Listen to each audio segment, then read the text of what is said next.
A directora xeral de Ordenación e Innovación Educativa, Judith Fernández, entregou hoxe o Centro Integrado CIFP a Carballeira Marcos Valcárcel o premio do concurso Exposición Letras Galegas 2024 sobre a figura da homenaxeada Luisa Villalta este 17 de maio, na modalidade de Educación Secundaria Obrigatoria, Bacharelato, Formación Profesional e Ensinos de Réxime Especial. Animámonos a facer este proxecto porque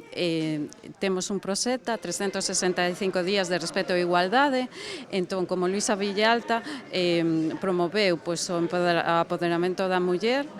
entón animámonos a facer este proxecto para dar a coñecer o seu activismo social, ademais da súa obra, poesía, narrativa, teatro, que ela foi unha autora moi prolífica. O noso proxecto consiste nos cartéis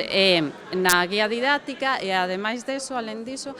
temos o que é o metaverso. Todos os cartéis teñen un código QR, tamén a guía didáctica, e o alumnado pode acceder no metaverso para participar en escape rooms e tamén para ver textos e fotografías da autora. O traballo gañador Viaxe polo Metaverso con Luisa Villalta destaca polo seu carácter innovador, o mostrar a protagonista das letras galegas como un avatar que convida a percorrer a súa traxectoria persoal e profesional a través do metaverso, unha realidade virtual na que se dispoñen imaxes, recursos e actividades interactivas. É un recoñecemento moi grande, a unha grande labor que fixemos, moito traballo, e o que máis nos gustaría é dar a coñecer a obra de Luisa Villalta, que todo o mundo disfrute, e que tamén